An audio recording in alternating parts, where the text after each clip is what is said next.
Hi, everyone, and welcome to another episode of Owning Your Personal Brand. I am your host, Amy Thompson, and I'm very excited for what we have in store today. One of the things that I always say is that every single person has a personal brand, and it's up to you to know that and to own your brand. And today we're going to talk to a wonderful friend of mine, Larry Long Jr., and he's going to share his journey into running his own business, motivating other people through speaking and coaching, but also how he has tackled personal branding over the past few years. And so please welcome Larry to our show. Hi, Larry. Wow. Thank you for passing the mic, Amy. I'm happy to be here. And when you invited me, it just warmed my heart. So happy to be here, owning your personal brand. Yeah, Now you're talking my language. absolutely. Absolutely. Well, Larry, take a moment or a few moments to please introduce yourself. I want to hear about your journey, not just what you're doing now, but kind of your journey on how you got to where you are right Where do I start? I got to pull up the platinum mic for that.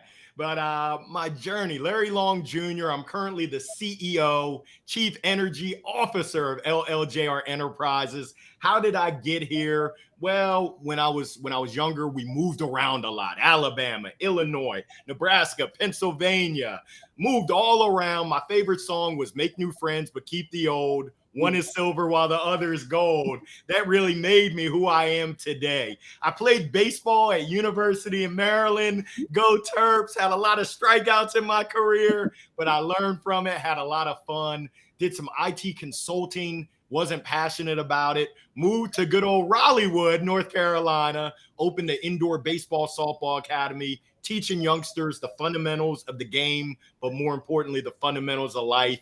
Ran out of cash, no more business, got into sales, making 150 cold calls a day to accounting firms. Ooh, that was even more strikeouts than I had on the baseball field. But I learned from that experience, and I just had a career in tech sales as a tech sales professional, as a tech sales leader. And that's what's led me to what I do now. I'm a full-time motivational speaker, performance coach, sales trainer. I've got microphones to last a lifetime, but I just love having the opportunity to sow into and help build up both people and their organizations. Good, good. Well, I appreciate that, and certainly, every time someone either hears you speak or watches one of your videos, I know they're motivated in general, but also you provide some great tips as well. And so, could you talk about when in your career did you realize the importance of personal branding? Oh, well, moving around a lot, and this is personally, I realized that there's a saying, it's not what you know. And most people will say, oh, yeah, Larry, it's who you know. Well, survey says, nah, it's not what you know, and it's not even who you know. Yeah. It's who knows you and who trusts you and who believes in you that really is the genesis of making things happen with relationships. So when I was in middle school, I realized that I needed to make sure people knew me, they liked me, they trusted me. Same thing when I got to college at Maryland. I had the nickname of being the mayor of College Park because I knew people in student government, the Black Student Union, all the athletes, you name it, all around campus, the leaders. I knew people and they knew me. Now, professionally, those same skills transition and transfer, and it's still important for you to have a personal brand. And for me, I believe that being authentic is the best personal brand that anyone can have. Yeah. So I have absolutely borrowed slash stolen that phrase about it's who knows you more than any of those other things. All of those things are important, but it's who knows you. I was talking to you earlier. One of the reasons I started to do this show, because that exposure is so important. People need to know you, but also what you do, how you help them, what value you bring. So I think that's important. The other thing you said that is really important is that that personal branding starts when you're young. You might not recognize it fully until you become an adult, but it really does start out when you're very, very young. And the faster and the sooner that you recognize that, the better. I do want to ask a question. Interestingly enough, I also moved around a lot, so I can relate to that of every couple of years having to make new friends, how to make people like you real quick, but then you leave and go somewhere else and have to do it again. What about you? You have children, but I imagine they've been in the Raleigh area for a while. How do you talk to them though about those same lessons, but they might not have that same experience of having to do it? Yeah, so even without moving, there's transitions and Yeah. there's relationships. My son just started fall baseball yesterday, soccer. They just went back to school. So the importance of relationships and the Yeah. importance of you shining through your true, authentic self. We just have the conversation. My daughter's 8, my son is 12. They're both going on 24. They think they're grown, but we have these conversations about the importance of really staying true to yourself. And we're noodling with the idea of a children's book. Who would have imagined that the Long family would write a children's book? It's going to come to fruition at some point. But Yeah. we have those conversations and we talk about how are you actually employing that day in and day out? Are you making sure that your actions are showing care for others, that your actions are representing your brand? I can tell you my son has a reputation of being energetic, talkative. He must get it from his mama. I don't know where he got that from, but we're always working on making sure that we represent ourselves the way that we want to be perceived. Yeah, that's great. And then that is the exact same lesson for adults. And so, like I said, the earlier you learn it, the better prepared you'll be for college or for working. Let's switch gears a little bit, talk about LinkedIn, one of your favorite places to be, and you are always on LinkedIn. How did you, a couple of questions here, talk about why you enjoy LinkedIn so much, but also talk about how you came to use it so consistently and authentically for your brand. Yeah, when I view LinkedIn, I view it as the biggest professional sandbox that's out there. It's such an amazing community. And just like any community, you get out of it what you put into it. So if I'm on the sidelines and I'm looking at it as a spectator sport, I'm going to get spectator sport results. But if I hop in and I join as a player in the game, as a contributor, and I'm in the mix, amazing things are going to happen. Ding, ding, ding, ding. LinkedIn has provided an opportunity and opportunities for amazing things to happen in my life. I can't pinpoint exactly when, because similar to most people, I originally got on LinkedIn as kind of like a resume, like, I just put my resume on there. But eventually I started to see people are posting content. And I'm very rarely at a loss for words. So I said, I got an opinion. Let me go ahead and jump in and share with them what I think about what they're saying. Whether it was good stuff, hey, keep going, or I pity the fool. I don't agree there. Getting in the mix. And then somehow I made the transition where I started contributing. And I do remember this. I was writing short form content. And Ryan Walsh, who's the CEO of RepView, he said, Larry, do you have a calendar? Do you have a process? I said, nah, whenever something comes to my mind, I just throw it out there. He said, let me give you some advice. Go ahead and get some structure, get some process. Go ahead and analyze your posts just so you can do better. When you know better, you do better. And lo and behold, he was correct. And then Morgan J. Ingram out of Atlanta said, Larry, I see your short form posts. They're okay. They're good. He said, but you have the opportunity to be great. You got to get on video. I said, nah, man, I'm not going to get on video. I got the face for radio. Rawr! I said, they're all going to laugh at me. He said, Larry, I hate to break it to you. They're already laughing at you. I'm going to tell you what my mentor told me. And he said, his mentor told him, if you don't do it, you're being selfish because it's all about you. And it's not all about you. He said, if you can impact and touch one life from you sharing your experiences, that's a job well done. And that was on a Friday when he shared that with me. The following Wednesday was episode number 1 of at the time I called it the midweek motivational minute. And today we're doing episode number 123. Oh, wow. So that was 124 weeks ago. That's awesome. That's awesome. Yeah, I think that is That is wonderful and very motivating. And I will share with you, you are one of the people who inspired me to do this show, because I remember vividly you telling me that when you first started, you had to not care who was listening or not care who was watching. Just get the message out and get in a routine. And if you keep doing it, it'll become more natural. And then people, if you're giving good content, people will start to follow you. And so that is phenomenal. Over 100 weeks of doing that.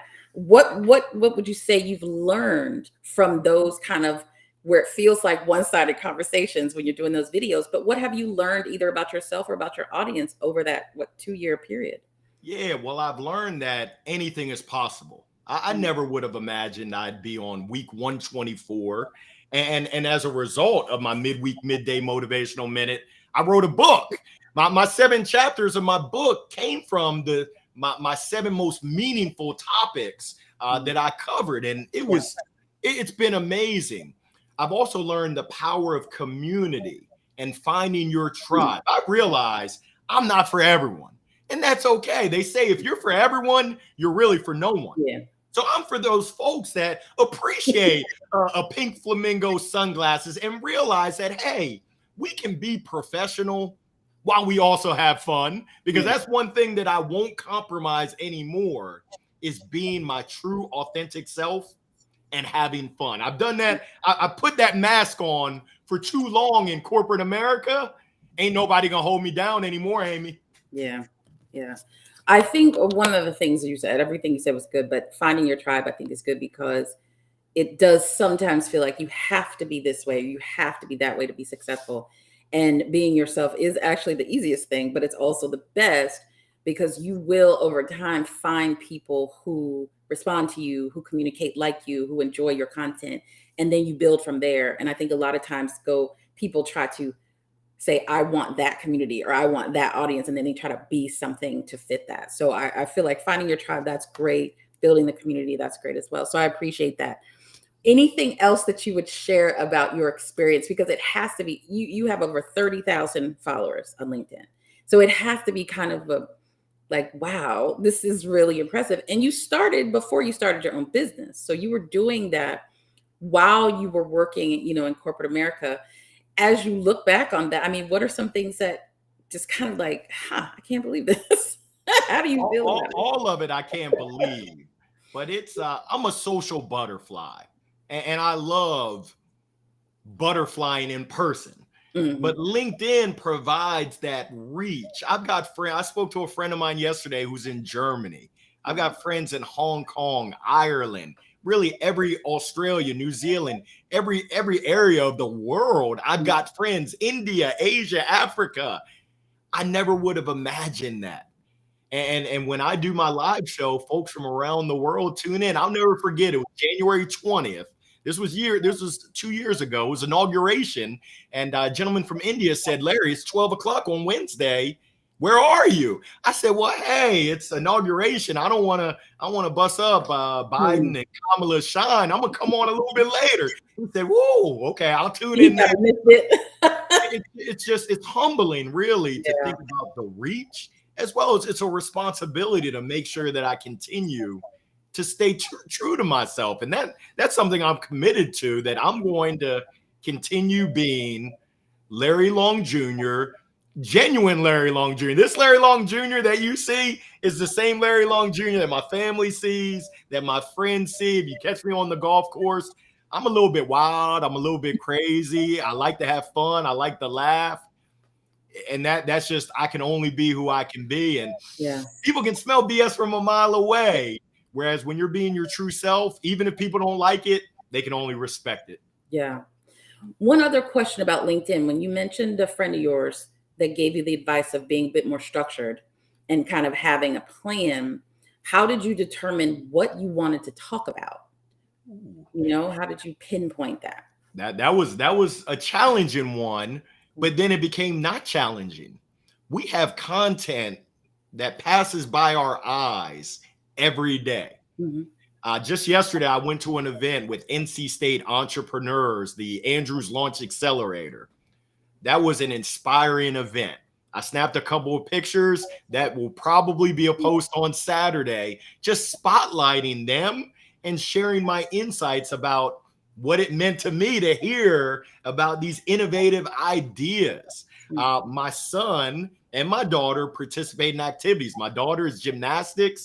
There's a lesson there. Mhm. I encourage people to just ask yourself questions of, how do I feel about the current economic condition? Like, what impact does that have for you? For me, the Mhm. whole economic, yes, it's bad, and it's an opportunity. Opportunity is knocking. Am I ready to answer that door? Yes. And I'm thinking ahead of, how can I continue to accelerate? How can I grow? Who can I serve? So when it comes to content, it's really just being thoughtful, Mhm. being mindful, and being intentional to find there's content anywhere and everywhere. Mhm. Yeah, good, good, good. So outside of LinkedIn, what other things do you do? Social media is very important, but it's certainly not the only thing. So what are some other tactical things that you can share that you do for your brand and for your business? Yeah, you gotta, in the words of the great philosopher Bob Marley, you gotta get up and stand up and go somewhere. You've got to. So I've been involved with Wake Med Foundation. It's a nonprofit that supports Wake Med hospitals. I've been involved. I'm on the board of Helios, which supports necessity-driven entrepreneurs. There's Mhm. countless network events, and now things are starting to open up. Mhm. There's countless community events that everyone can be involved in, but a lot of folks make a decision not to. Yeah. I make a decision that I will attend, I will support, I will be there, I will chip in wherever I can. So that's really my strategy. And my wife, she said, I used to wonder why you would go to all these happy hours and all these networking events. She said, I thought you just didn't want to spend time with me. But now, ding, ding, ding, ding, I get it. And now she's a part of the Wake Med Foundation. Mm. She's actually stepping into some leadership to really serve and support the Spanish speaking community. Like I said, everyone has their own tribe, Yeah. their own community. It's an opportunity, but you have to take action. If you're on the sidelines, very rarely are things going to happen. But when you get in the mix, and it might be uncomfortable, it's okay. That's where you grow. When you get comfortable with being uncomfortable, that's where your greatest growth can come from. And I found that's when the best things happen, when you put yourself out there. When it's a little scary and you're like, should I stay or should I go? And you go, whoa, amazing. Yeah. And even if something amazing doesn't happen, it will build your confidence. Every time you step out there and do something a little bit different, it's going to make you more and more confident. So I appreciate that. Um, Lastly, talk about advice that you would give. People obviously are in all different situations, but talk about advice for someone who's looking to get started being more deliberate in building their brand. What are some things that they could apply? Kind of, you mentioned the person that said you need to do video, and the very next week you started doing it. So, what are things like that that people could apply right away? Yeah. I want to meet you wherever you are. So whether you're a newbie, whether you're experienced, here goes one place that you can start. There's conversations and dialogues already happening every day on LinkedIn. I encourage you to contribute.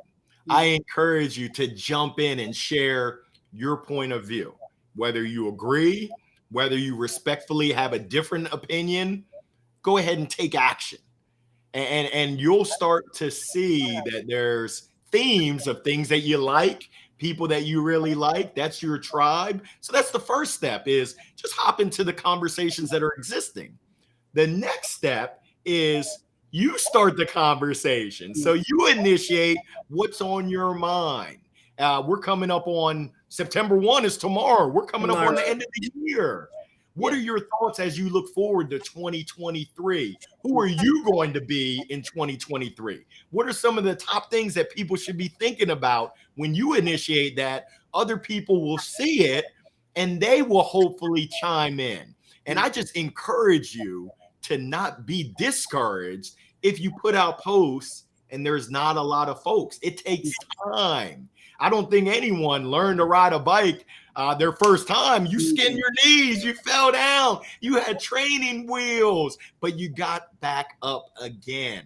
And Mhm. that's what this is all about, is trying and learning and loving what you're doing, and hopefully laughing and having a good time. That's, Mhm. for me, it's twofold. I want to impact people's lives. I want to share value and knowledge. It's threefold. And I want to have fun. I want to have a good time. I want to learn different perspectives. I want to share my perspectives so that we can all continue to rise. Yeah. Good, good. I appreciate that. Well, Larry, we're going to wrap up, and I really appreciate you being here and sharing your thoughts. And, to kind of recap a little bit, I think authenticity is something that came through with everything you talked about, and consistency. And I think I would add the third thing is you have to be, what you said, comfortable with being uncomfortable, because people might not latch in or listen in right away. They might not follow you right away, but if you are consistently doing something, they will eventually see it, or the right people will eventually see it and connect with you. So I appreciate that. Before we go, though, I want to give you an opportunity. How can people connect with you, and what are some of the ways that people can connect with you? Yeah, one of the best ways, follow me on LinkedIn, Larry Long Jr. I got the smile for a mile, face for radio. I think I have the gold mic in my profile. You'll see me. You'll probably hear me before you see me. And then my website, Larry Long Jr., that's jr.com. I'd be privileged to connect with you. Anything that I can do to help, please let me know. Thank you so much, Amy. Yeah, well, we're not done yet, because I know in the mail I got this nice little book called Jolt, and it's great. It's very Larry, and it's very inspirational. So tell people about this book that you wrote. Oh goodness, I'm super proud of it. Just being able to impact lives. Jolt, get zapped into intentionality, rediscover and believe in your inner greatness. You can find it on Amazon. I hope that it provides for you just a word of encouragement for you to step into that inner greatness that you, yes, you have inside of you. Let's go ahead and rise up. Perfect, perfect. Well, Larry, thank you again. And I hope that you all enjoyed this episode of Owning Your Personal Brand. We will return next week with another episode and another great guest. So thank you so much for joining us. And remember all of the things that Larry said as you hone in on owning your personal brand.